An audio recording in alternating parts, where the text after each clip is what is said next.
Rambod here. We're here in Pittsburgh with Jay Cutler and Seth Feroce getting ready to hit up some back for the 2011 NPC Pittsburgh show. We're all in town, so we decided to get together, hit up a really good back session, put Seth through the paces along with four-time Mr. Olympia Jay Cutler. One more. Good job. Good.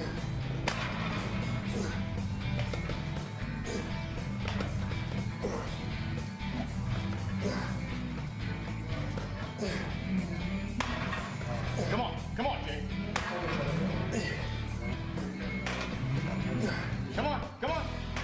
All right, so we're going to give a little update. Jay Cutler's about 19 weeks out from the Mr. Olympia. He's just really traveling a lot in the midst of all his travels, trying to get in as much training as possible while traveling, keeping the weight on as much as possible anyways. And Seth is taking the year off, go up a weight class, go up into the opens. There is a inkling that there's going to be a weight change of 212 pounds from 202 to 212. If that does happen, it's going to be irrelevant to him. He really wants to go open. Seth is going to work on continuing to try to fill in his frame, try to keep getting his chest, back, hamstrings, everything bigger, get his legs harder. Really trying to thicken everything up so that he can be a solid contender in the open class.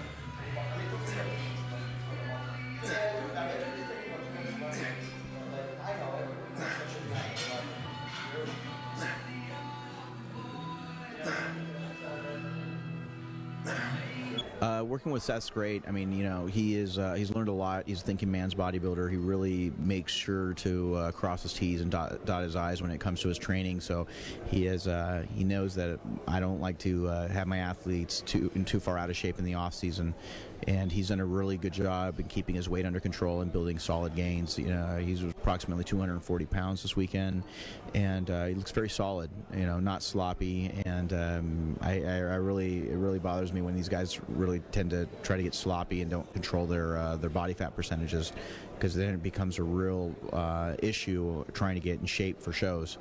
So and Seth's just doing exactly as told, everything as planned. So 240 pounds, solid, getting stronger, getting thicker, focusing on the weaker body parts, thickening up the back as we said, and we're going to have a really good back session today.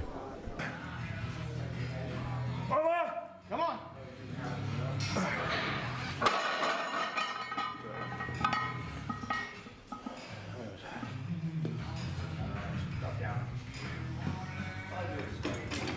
With Jay, it was really a matter of just the last couple of days where we needed to make sure that he got to get a little bit fuller, and we're changing some things up with the logistics this year, where we're staying.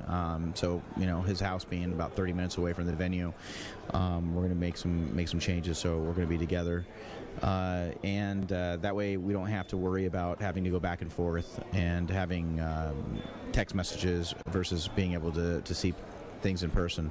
So that's going to be a very, very important factor going into this year's Olympia, as well as working on continuing to thicken up his back. He continues to work on his legs, and again, because of his really tight travel schedule and so many appearances being Mr. Olympia and being around for so long. I mean, people don't really realize this, but I mean, Jay's been around for the last 10, 11 years at the top of the game, being in the top 2.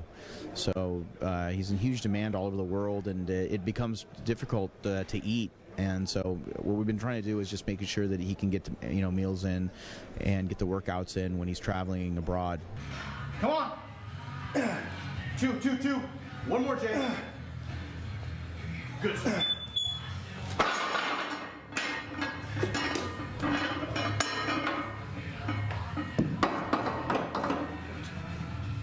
Roll it. It's going. Oh. All right, so we're going to lower the weight because the last set was a little too heavy for Seth. He was starting to use too much arms, too much momentum, leaning back, so we're going to clean it up a little bit. 2 plates on each side. Just because he's not used to this. Getting a lot of emails about when the new FSC 7 DVD is coming out, and what exactly is happening, when the articles are gonna drop on that. And really, it's we've been experimenting with a couple of different versions with a couple of different of the athletes, and using the higher reps and doing intensity modifiers that which are partials, and doing negatives, making sure to really maximize the intensity for every set. Using that is really what we're focusing on going forward, closer to the 19-week out mark for the Olympia. And everyone's going to get to know a little bit more about that once the new DVD drops, and more of the articles start to come out on the new FSC 7's updated protocol. But it's been really it's been getting a lot of emails on when the new video is coming out, so we're just going to have to hang out for another 3 or 4 weeks. Good.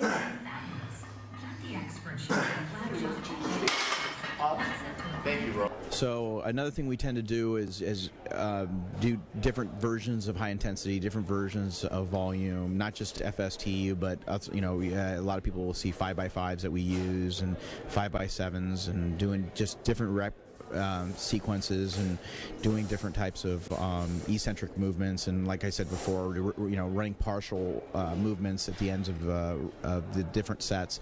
And a lot of that stuff you can see on the FSC7 site. We're going to be updating more and more often, and you'll be able to see that in the next coming video.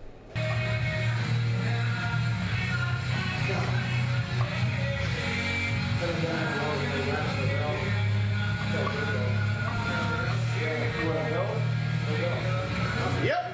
Come on. Control. Squeeze. Good. Good.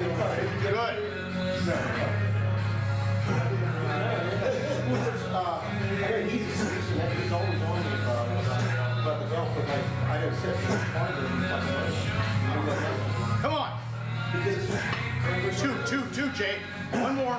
One thing about Seth is, man, he doesn't give up. He's a warrior. He wants to really battle it out, and several times I had to get him to back off a little bit because he was trying to push around the weights that Jay was using, and it's just it's all about contraction and make sure you're trying to keep as much form as possible.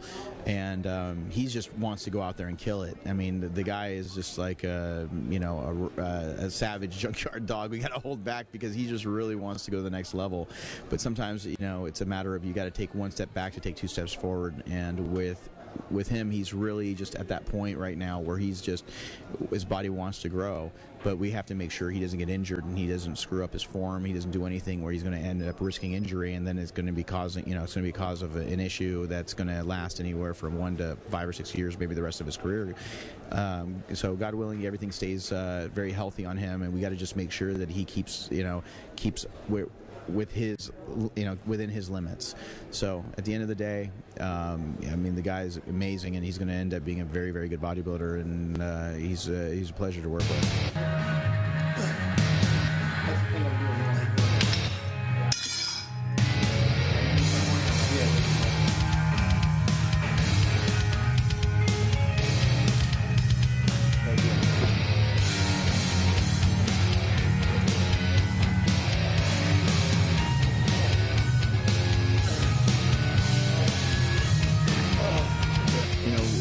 His name keeps popping up. I talked to Fuad, I talked to a lot of the other clients I work with, and then we come up with, a little saying that, people don't just want to get shredded, they want to get ferocely shredded.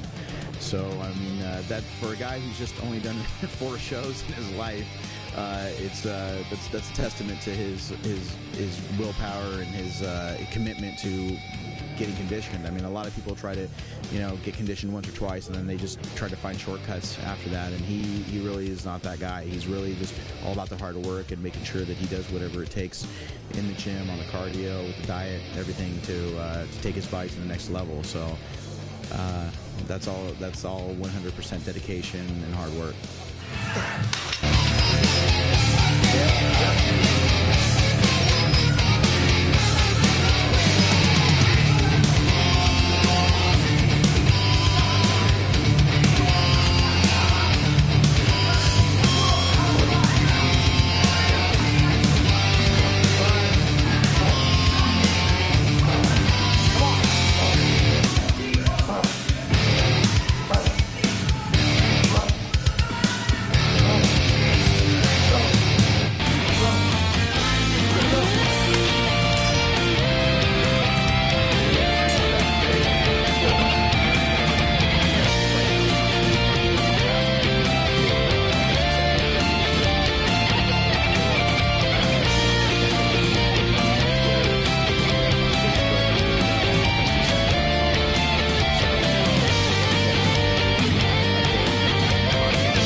Yeah, we got a buddy on the phone account that's going to actually try to meet up with us.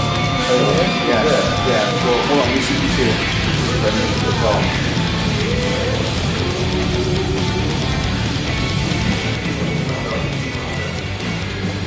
Hey.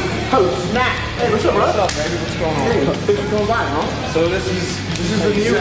Yeah, this is good job. Good job. Way to come home with it, champ. Way to come home with it, baby.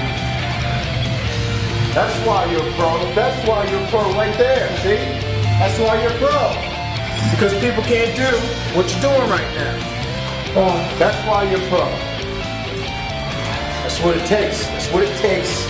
You guys aren't training like this coming into a gym, then guess what? You might as well not even walk on stage if you're planning on competing. Planning on turning pro. Because you're gonna run into somebody like that one day, and you're gonna know you've been lagging in your training because he's definitely got the killer instinct. That's what I'm talking about. Taking the punishment left and right. Come on! Yeah! Way to bring it home, baby. Solid. Yeah! That's what's up. Old school. Some guys can rely on their great genetics and do half-ass workouts. That's probably 1% of the pros or the top amateurs out there. The other 99% are the ones that are training like this, the Ronnies of the world, the Kevins of the world, the guys that really stepped up their training. You see guys like Branch and Jay, and these guys who take their intensity to another level. And that's how you become a champion. You have to be able to take yourself where you don't want to go, out of your comfort zone. That's exactly what he did.